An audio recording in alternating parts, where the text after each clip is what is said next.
going out to millions. You'll be stopped in the street, Jag. This is starting all over again, everybody. Welcome back to our bite-sized webinar. You can tell we've got trouble already prior to coming on here. You will see we've got the fantastic Will Murphy, the fantastic Carl Horton, and we are absolutely thrilled to say we are welcoming back Jag here. Hello, Jag. Why don't I get fantastic? You are amazing. So you're not just fantastic. It's too late now. You've said Will and Carl were fantastic. It's better than fantastic. Well, you've got to come on this webinar more. It's the next level. Come on here more. It is. Guys, how are you all? All good, all good. I see. Well, please bring some sense back to this panel. Yes, please. I'm your man for sense. Thank you. Sense, I'm known as. Mr. Murphy, how has your week been? Week's been very good. Very, very, very busy, which is great. And the practice is very busy. The online booking system seems to be working an absolute treat. So fantastic. Almost too good in a way, you know, when you like those little gaps in between sometimes just to have a cup of tea, check the football results, that sort of thing. And then all of a sudden you come in the next day and they're all full up, you know, it's just, I should be grateful. Is that because I am really. Did you have a heavy weekend with the rugby? Is that what it was? You needed a slow start to the week? It was relatively sensible, but it was consistent, I would say, you know. Just started early, kept going, nothing silly. Some good results, unless you're an England fan. Obviously, the Scottish out there will be very delighted. Are you opening Christmas presents or something? What's going on? I'll just switch his mic off. He can turn it back on when he's ready. I've turned. You need to turn your mic back on, mate. Top of the screen. Top of the screen. Can you hear me now? Yeah. I was told if you raise the computer up a bit, you look slimmer. Okay. Yeah, your face looks slimmer. Does that look better now? Did Ben tell you that? No. Ben needs all the help he can get. Oh, you. I showed you working for me. Photos. I know. I'm trying. The box is uneven. Oh, see what you. Oh, now I understand what you. Do I look slimmer? Yeah. Very much so. Okay. Now you're fantastic. You look fantastic. There you go. Lost a Sorry, couple of pounds. Carry on. Well, that was it, really. So, yeah, super busy. That's really good. And within that, I've decided that I'm going to take every other Friday off. So that's been crossed out of my diary. Cheeky. I know. It's always what am I going to do? Prep for the webinars. Prep for the webinars. Read up on air filters and virus killers. I'm going to be on top of it and the science. Do you know what? I don't know. That's the beauty of it, isn't it? You know, when you've got days crossed off in the diary. So, you know, hopefully when we can all start getting out and about again, we want to go down to Wales a little bit more, you know, because we do like going down to Mumbles. So that was a thing. We've had a little nose about, you know. So, yeah, that was just something that, you know, made me feel good. So there you go. That's my chirpy news for the week. Oh, I think that's brilliant, Will. And I tell you what, I hope in a couple of months' time you haven't filled your Fridays with everything, because I think that's what a lot of people tend to do. So I hope you do have them to do those nice bits and pieces, not paperwork. You know it'll happen. We'll ask it every week. I'll try. Absolutely. So, Carl Horton, what about you? I spent most of the weekend phoning my mates, telling them to use this new online booking system this guy had sorted out for his practice. But don't turn up. Yeah. So do you class Will as a friend then? You can pay. You can pay in Bitcoin as well, so that's even better. Yeah. Oh, can I tell you? Am I allowed to say a story about Ben and Bitcoin? Yeah. So basically, you know, you hear about these stories about your computers being hacked. Oh, actually, no. No, it's best not we say this. We won't say the story. Okay. We won't. I can tell you in private. I'll tell you in private. No problem. I do. Well, funnily enough, talking about Ben and being hacked, I do know that the practice did suffer from a software failure. Yeah. It was all sorted. We will talk about it offline. Yeah. Absolutely. Okay. Right. No problem at all. Back to your week, Carl Horton. You've got to be careful where you browse. Yeah. And then Tuesday had the jab at the Millennium Point. That was the Oxford, and I was chatting away to because it was quiet. That was what I thought was a bit sad, was that it was a little bit quiet. But then they said Friday was stacked out. But when I went there, I felt a little bit out of place because they were all over 80. And mind you, I didn't fit in. I look fairly old. But so she said, "Are you a healthcare worker?" And I thought, part of me thought of going, "No," just to see what kind of response I'd get. But anyway, the girl that was doing the injection was a dermatologist, and she was telling me. I mean, we all whinge about the dental side of it, but she said that they haven't worked since the original lockdown, from where she's from. Because they've been told by their regulatory body that there's a problem with the way that they work and it's unsafe.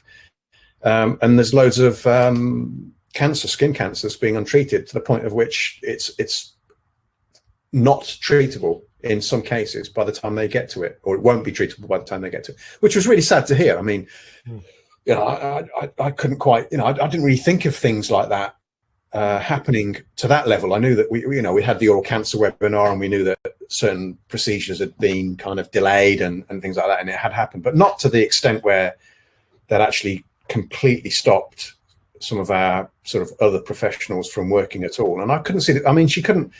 I asked her why, and she said, "Well, because we work in close contact." And I said, "Well, any closer than you are now?" Because she was right there, and she went, "Well, no, not really." And I said, "Well, we're using respirators and all that sort of stuff. Surely you could do that." And she fair enough, she didn't have an answer for it. And then she jabbed me, and that was me knocked out for 3 or 4 days, dead arm. And I felt like I did when I had COVID, to be fair, without a cough, and I'm still alive. And other than that, it's been a fantastic week. Well, good. Yeah, little visit to Malvern, to Ben's practice, with the computer still not working. Still, that Russians are still infiltrated the system, but yeah, it's been good. Lots of things going in. Did some nice guided surgery, so that was nice to try out. Used a different software, 3DII. It's Korean, which was lovely to use. It's a little bit cheaper than Co-Diagnostics and Implant Studio, but real nice workflow. Worked really well. Lab printed the models, which I forgot to say, don't print it, because I got my printer working. So I've got 2 sets of models. So if anybody wants a spare one, I've got a spare model. It might not fit, but they can have a go with it. What guided system did you use then to actually drill? Did you actually have guided drills? Yeah. Got well, it's added, and we were using for this one. So yeah, sleeveless guided. I'll show you, because I forgot, you're into all that, aren't you? So I'll show you the system. It's lovely. It's really nice, really straightforward.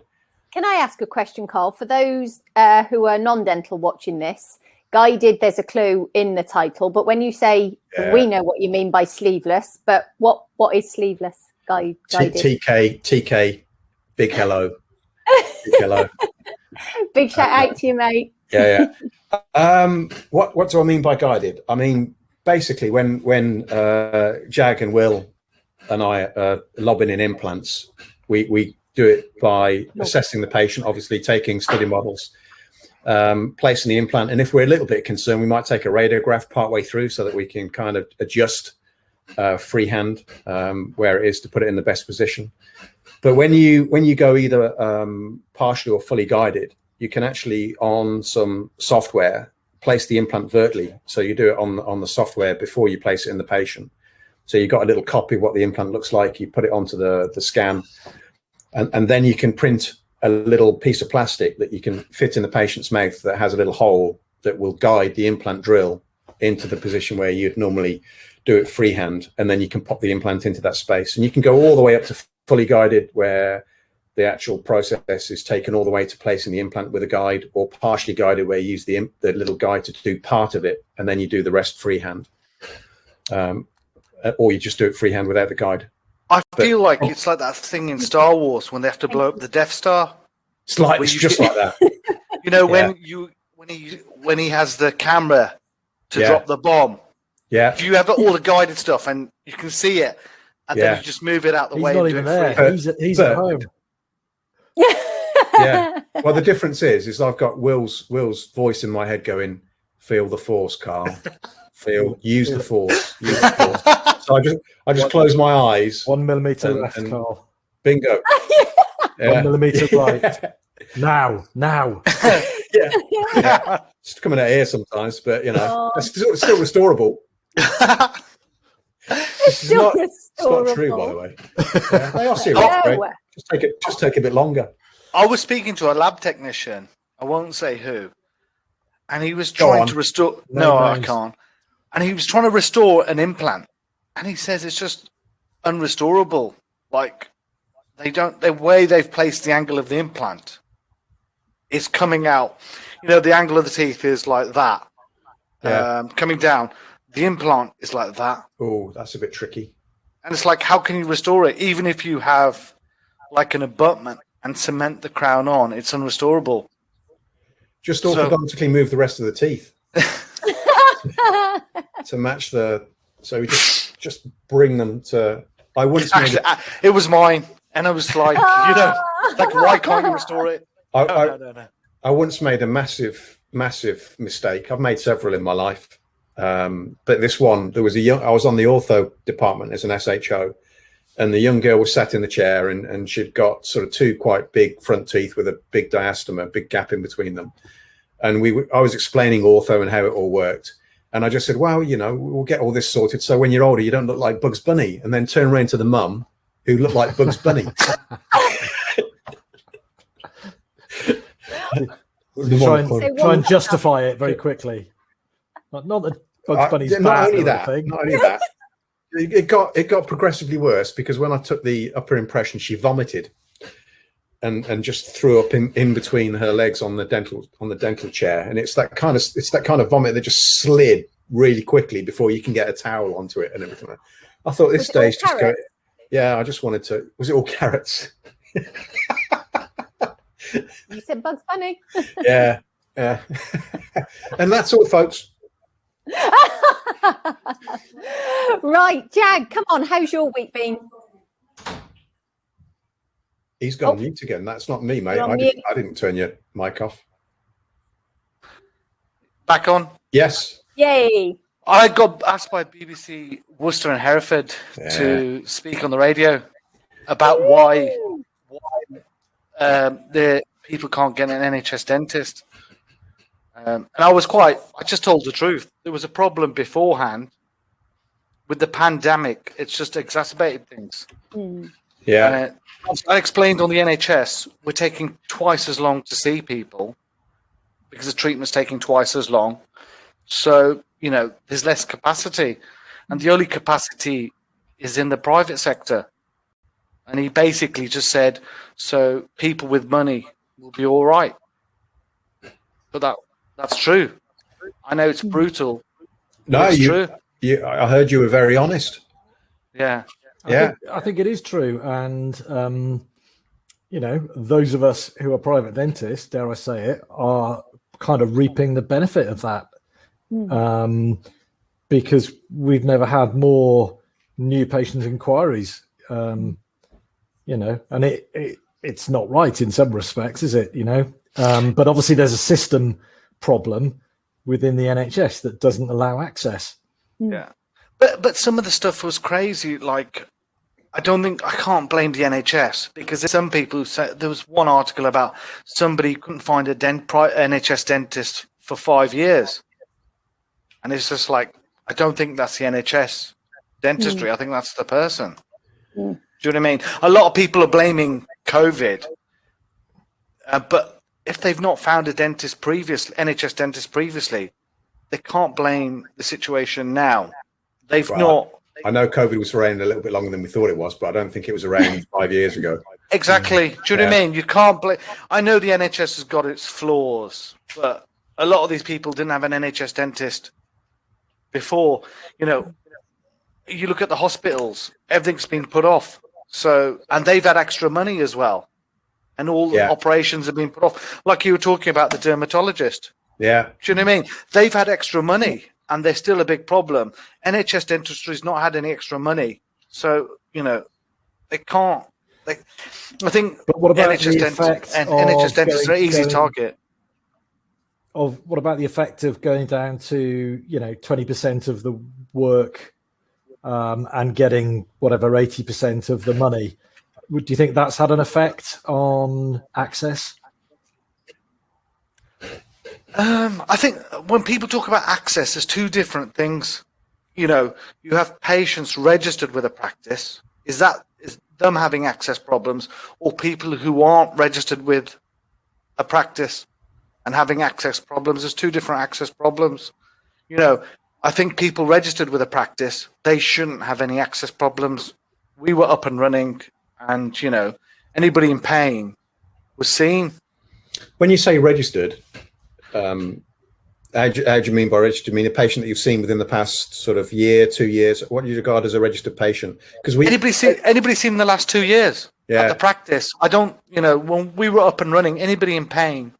Because I think just to be clear on that, we had registration when we were NHS dentists, so we understand what I defined as registration. For me, we got paid for the patients that we had on the book. It wasn't a lot, but you got paid. Oh, the capitation, capitation. So that was a registered patient. And then when the new contract came in 2006, that disappeared. So the kind of the base of registered patients in terms of how you got paid, once a patient's treatment was complete, they were no longer registered with you anymore, and they were free to go wherever they wanted, and you were free to see whoever you wanted. There was no such thing as the loyalty had gone. Yeah, if you like. Yeah, when a patient joins our practice on the NHS, we tell them you have to be seen for checkups. Like, you know, you can't leave it longer than 18 months. Yeah, and they're told at the beginning. Yeah, about that, and so we class that as a sort of period of registration. If you go out the 18-month period, you're no longer registered with the practice. Yeah, so I think that's quite a nice thing that you do, and I think a lot of dentists do that. But what I'm trying to say there is that's out of the kindness of your heart that you do that. That's not so when somebody says they're registered with you, that's because you've decided to have that agreement personally between you and the patient, because that's what your morals and your ethics kind of tell us to do. So with the COVID period, we sort of lengthened it because obviously, you know, people might have left it a while. It might have been a year. With COVID, it might have gone over 2 years. Yeah. Because COVID was started March last year. So anybody in pain we would see. So I think it's the moral thing for the practice to see their own patients. I agree with you. I think it is. Do you know what I mean? So I think if a lot of people with the 20%, it's actually different to 45%. Because the 45% is UDA activity. I tell you what, he's got an A level in maths, this guy. I actually have. I can tell. Mate.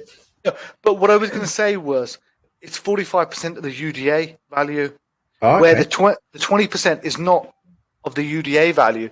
The 20% was the number of forms sent. So it's actually more. It equates to more probably 10% of the UDA. Because it's, you know, it's just the number of forms sent. So the forms could have 1 UDA, 3 UDAs, 12 UDAs. So it's actually quite easy to hit the 20%. You know, you could hit the 20% just doing telephone triage. So a lot of places just hit the 20% doing telephone triaging. Yeah. And then when it changed to 45%, their practices weren't up and running. They were still telephone triaging. So that's why a lot of practices are moaning, because they weren't seeing face to face. So I mean, it sounds we were like up and running seeing face to face. Yeah, it sounds like you had your act together in order to get that sorted. But I suppose a lot of the stories coming out, and probably the ones that make the press, are from the practices that aren't really up and running, or I guess if they've got every surgery is full every minute of every day, and people are having to do fallow time of whatever period, then obviously, the whole capacity thing is, going to be compromised, isn't it? Mm. Yeah, every practice is different how it's been running. Some people, some people are up and running. Some people are just doing telephone triaging. I've heard horror stories where even now practice. Well, not now. They have to get their act together now. But it takes if they've just been telephone triaging, it takes a while to get up and running, working out. Even though you've got a standard operating procedure, putting it into practice is totally different. You're learning new things when you put it into practice. It's all right having it written down. I still telephone triage. So if I see like Jag on my phone, I'm like, nah. No. Straight to voicemail. Red button. Yeah. Think like that. In regards, when you're talking about new patients, or you touched upon it, Jag, and I appreciate you might have meant NHS practices, but Will, I recall when you fully started back last year from the first lockdown, I wouldn't put words in your mouth as inundated, but I think you had quite a few new patients, didn't you? Yeah, and we're still getting them, and I guess we modified the way we worked in order that you as an individual dentist had 2 surgeries to work in, which is a luxury that obviously not that many places can have. But that was the way we were able to get around things and keep a certain level of capacity and turnover running effectively. So that was our way of becoming efficient, because we were getting a lot of new patients, a lot of pain patients coming in, because in many respects they were able to phone us up and be seen that week and have something done to solve the problem, which also was good for us because it created goodwill. So patients understood that they can be seen pretty much when they want to be and not have a huge waiting list. You mentioned. So would you have said, Will, that was? Go on.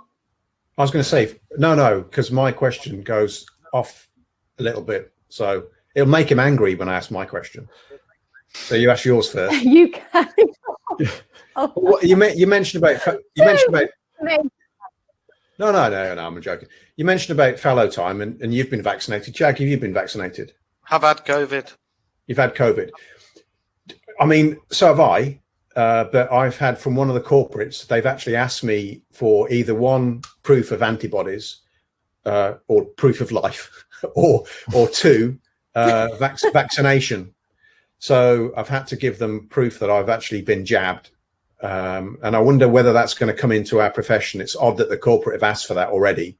But where I was going with this was, do you think now that we're kind of all getting to the point where most of the healthcare workers have been vaccinated, or like Jag and me have had COVID, where we're going to see a reduction in this sort of fallow time period? Is the fallow time period going to be reviewed, do you think, at any point? I mean, it's down to 10 minutes now. If you have everything, it's 10 minutes. Yeah, your practice, mate. Yeah. That's because you got those little woodpeckers and you open the windows. You got virus killers. Those woodpeckers. Literally, got a whole team of virus killers. Ben. Well, he's a virus killer. I'm a virus killer now. Like I said earlier, you just breathe the stuff in and filter it for 2 weeks and we're fine. But then saying that, when I had COVID, what was interesting was, if you get COVID, you have to isolate for 10 days. But the person living with you, people living with you, have to isolate for 14 days. So that they cut that down to 10 days. So I guess you're only infectious for the first couple of days. Allegedly. Yeah. Well, I'm just saying, I just found it strange. Yeah, it is. It is. There's no kind of... There's no proof. No. Yeah,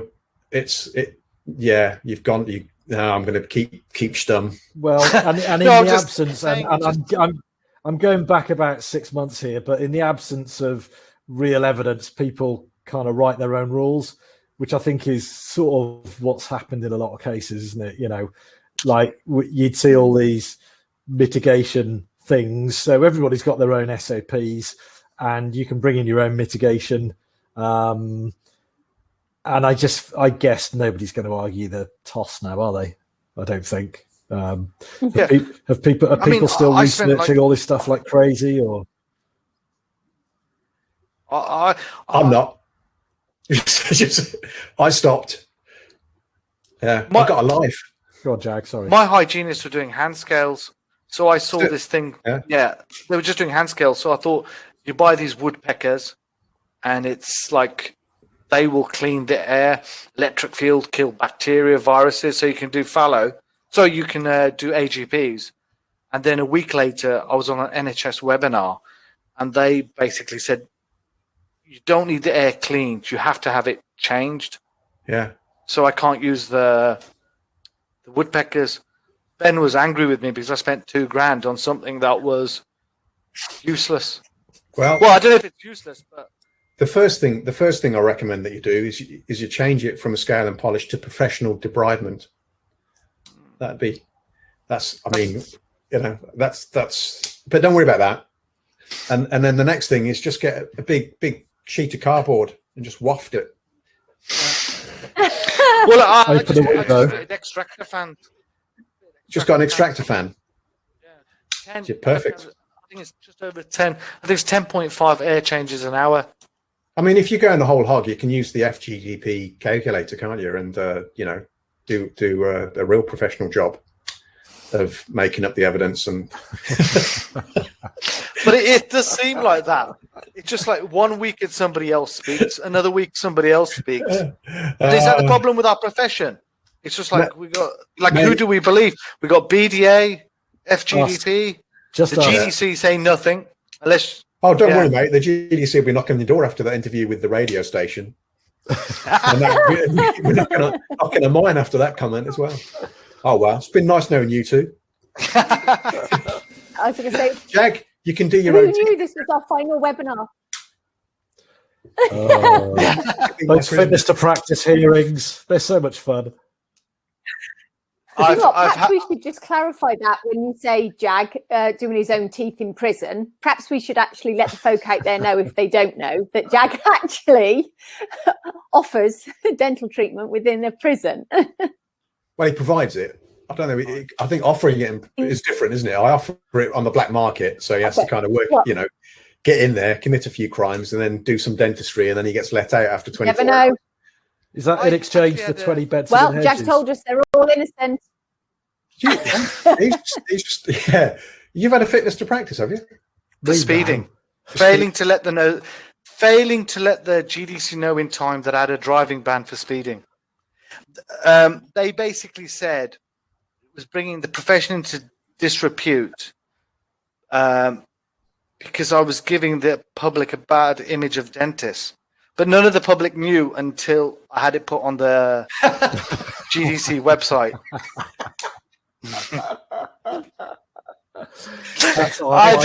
You were allowed to tell us how fast you were going. I just don't understand that. Were you doing 35 in a 20? Sorry? Were you doing 35 in a 20? Points don't mean prizes. Totting up, ban. Totting up. Yeah, so basically, because the public would find out about my speeding. Yeah. But none of the public knew until it was put on the website, GDC website, for 6 months. 6 months, mate. Dear. Yeah.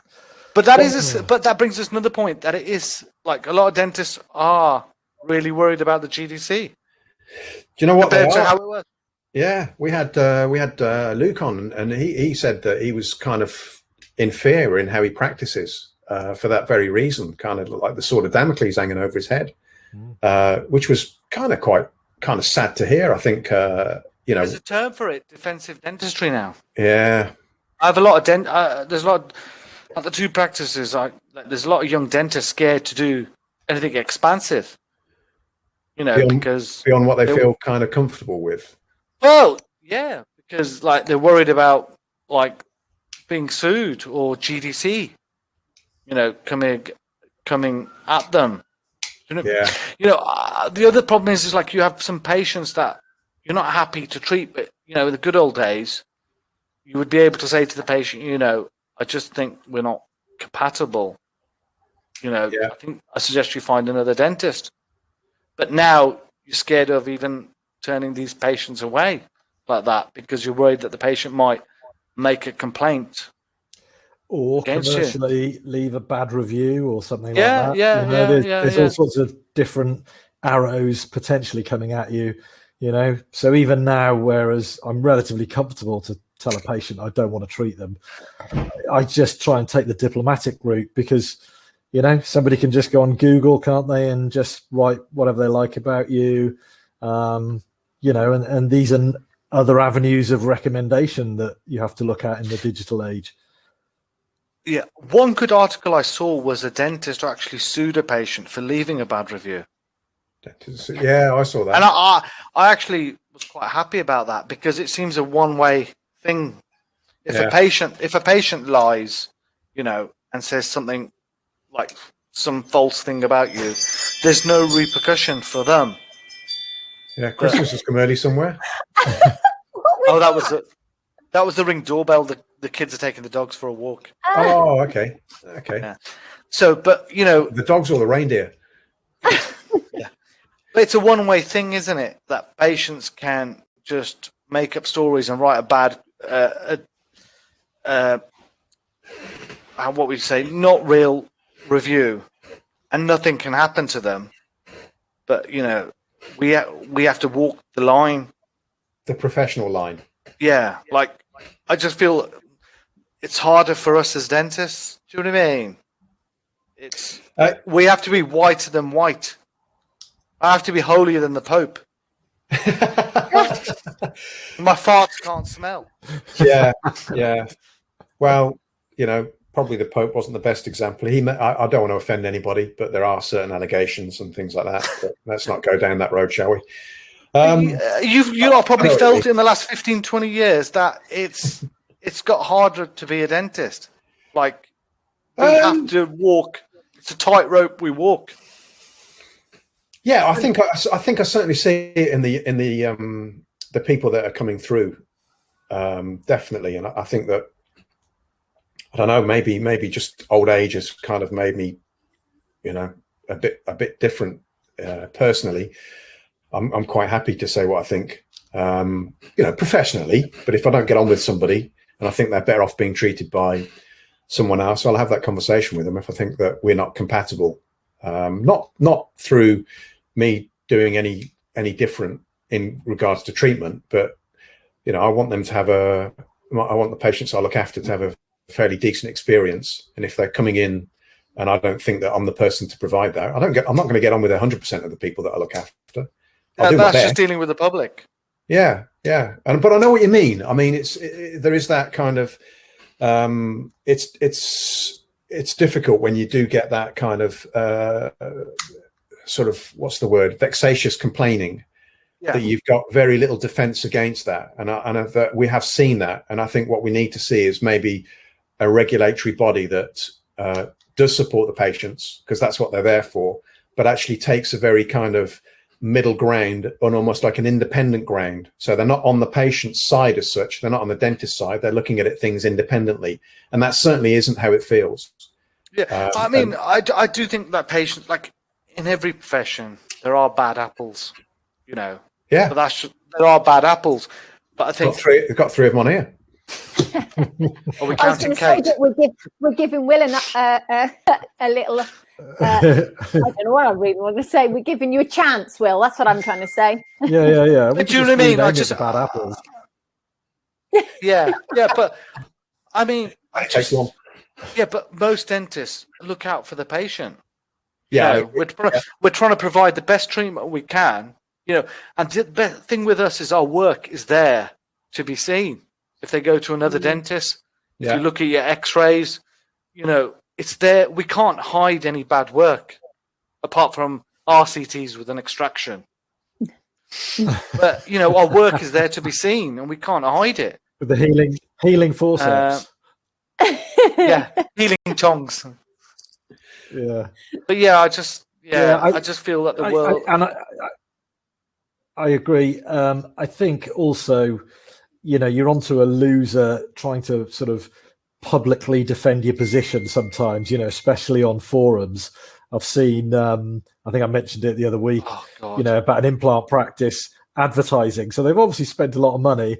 And then there's this whole thread underneath about rich, greedy dentists, and there's nothing you can say at all, really. But it just, my heart sort of bled for the money that had been pumped into this advert, just to have this whole sort of mothers meeting going on underneath it about, it's all right for you millionaires and all that sort of stuff.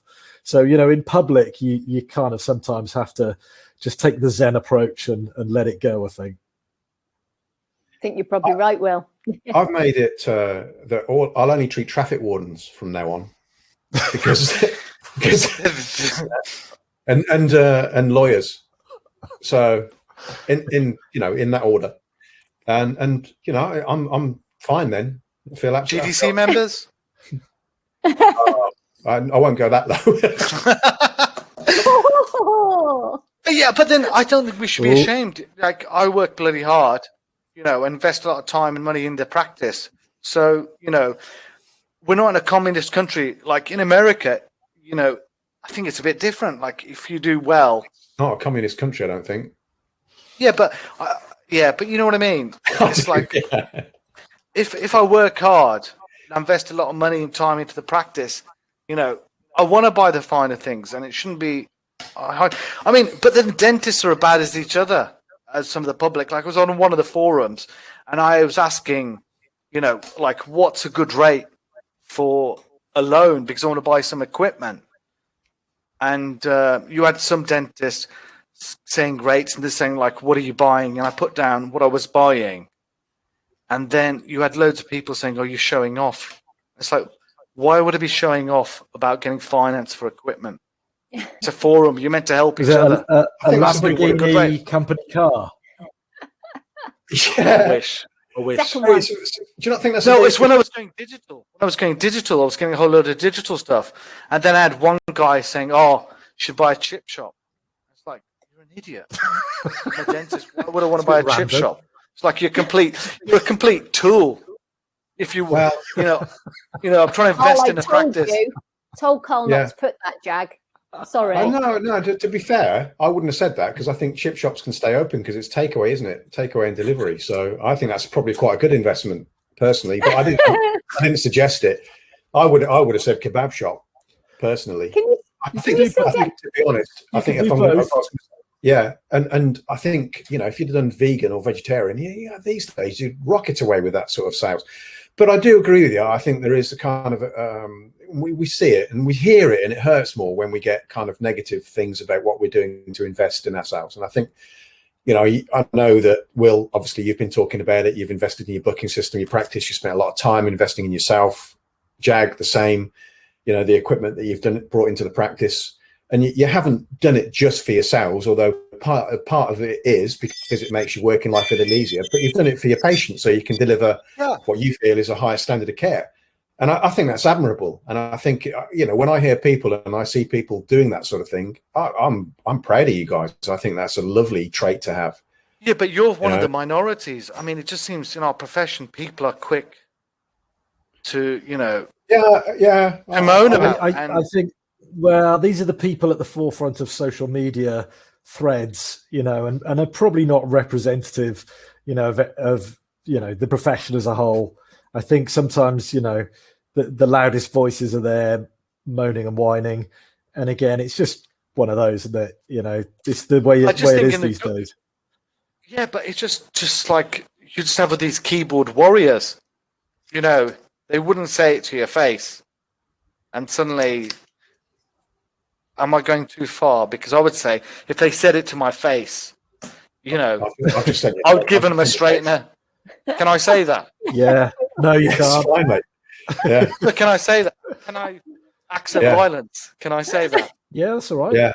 No, but it's true though. Like the internet's given them a voice, but there's no way they would dare say it to your face. Yeah. Because they have loads of hanger-on friends who will jump in. You're scaring me now, Jag. Sorry? You're scaring me. I'm going to watch what I say to you. I think you're brilliant, by the way. Just like whatever Carl says. Fantastic. I don't agree with him. I think you're ace. But it's a different world we live in now. It's a different world we live Carl, in. he said it. Yeah.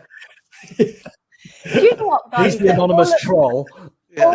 All of what you're saying, Will, and I think you're right. Unfortunately, with some social media people, it's given them a voice that people tend to listen to. And you guys, I'm sure you've all been there. You could see, it doesn't matter how many patients a day, but if you saw 20 patients a day, 19 of those were absolutely lovely and fantastic, and one person was very, very rude.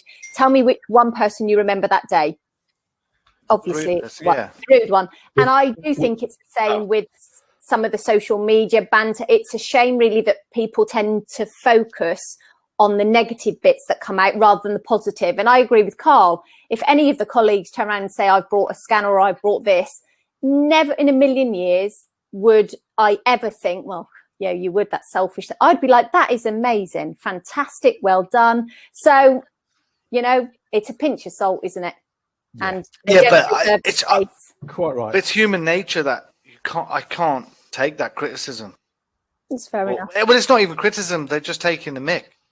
And just well, you're never going to get any after tonight because you're going to give him a straightener. Yeah. Will I be done by the GDC for commit acts of violence? If somebody comments and makes a bad comment and then ends up getting hurt. As I said, Carl, I've been drinking and I don't recollect any of the conversations that I've made. You can watch it back. Don't worry. Oh my god! It'll all be edited. Live. Edit this out. Yeah. Gentlemen, it's all the fumes from the resin that you've been buying to print those guides with on those fancy machines you've been investing in. I've got all the gear, but no idea. Oh, bless you. Gentlemen, we are 10 to 7, I think. Oh, wow. So I think we shall wrap it up for this bite-sized webinar. Oh, how much of this will you have to cut out? Will it be good to be shut down to like 5 minutes? Hey, it's all live. It's all live. It's all good. Gentlemen, Thank you so much once again. I dare say you're going to be busy tonight and tomorrow making that letterbox just a little bit bigger for Sunday's cards. What? That was a hint. I am helping you out. I tell you what, I do like the board behind Carl. That's quite like proper professional, isn't it? Mate. You started it now. Oh, here we go. Where's my branded gear? Will, you know what I'm going to say to you. I'm still waiting. I know. Oh.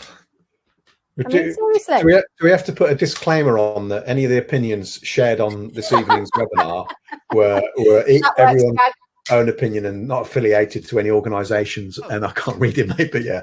Bewdley Dental Care, Bewdley Jag Hear. Why is mine back to front? So it's not back to... No, it's not back to front. It just looks back to front to you. So is it straight to you? Yeah. All right. Oh my goodness.